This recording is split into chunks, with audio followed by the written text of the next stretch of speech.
Is raising awareness of a difficult issue. Today, more than 2,000 lives will be lost to suicide. The team over at Didi Hirsch's Suicide Prevention Center is working to stop that. Next weekend, they're hosting their annual Walk-In Awareness event, Alive Together, Uniting to Prevent Suicide.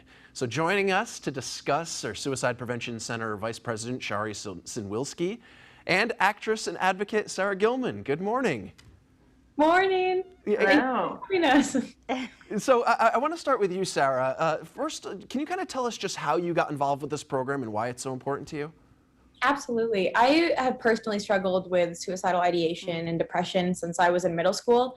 And when I was in college, I was in a period of crisis on my way to kind of enact my own suicide plan. And I happened to be stopped at a light and look over and see the Suicide Prevention Center sign that Didi Hirsch has over in Westwood. And to me, that felt like a little sign from the universe to stick around. And I think it's the importance of having those words. That it's the first center to have it publicly displayed in the nation, suicide prevention, and it saved my life. So that's how I came to be involved with Didi Hirsch. What an incredible moment to think about that all it took is that sign to go, you know what, this is a literal sign that I need to still be on this earth. So what a story. Tell us about the Alive Together event, Sarah, and the 2,160 steps. What are those? The 2,160 steps are one step for everyone who will be lost to suicide each day globally. So it was repurposed from the Alive and Running event for the last, I think, 2 decades. It was a 5K that brought together survivors of loss and attempts. And it's been repurposed into this walk to bring together this community and help raise awareness and funds for the Suicide Prevention Center and for the cause. It's really amazing. There's going to be a fireside chat and panel that Sherry and I will be on. There's going to be inspirational speakers and people sharing their stories.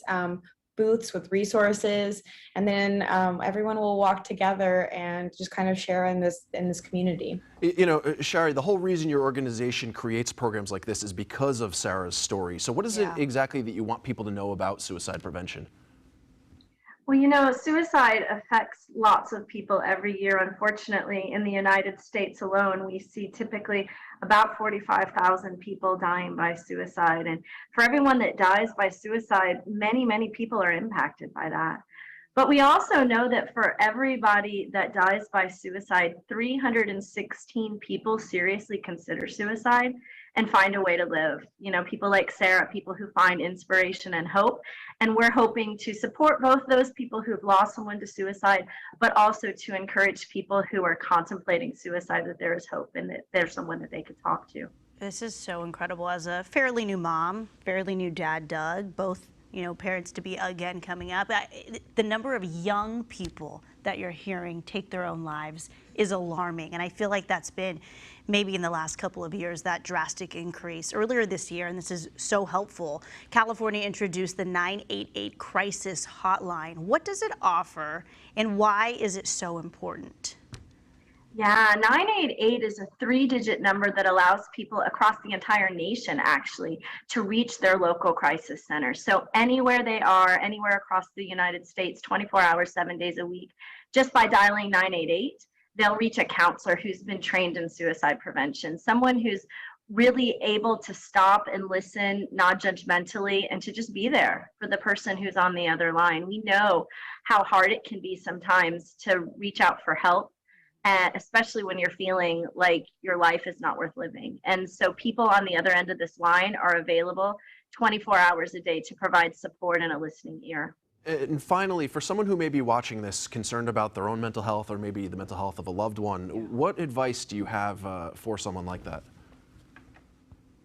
I think it's important for people to, even though they might feel scared, to know that there's other people that are willing to listen. There's other people who have survived this.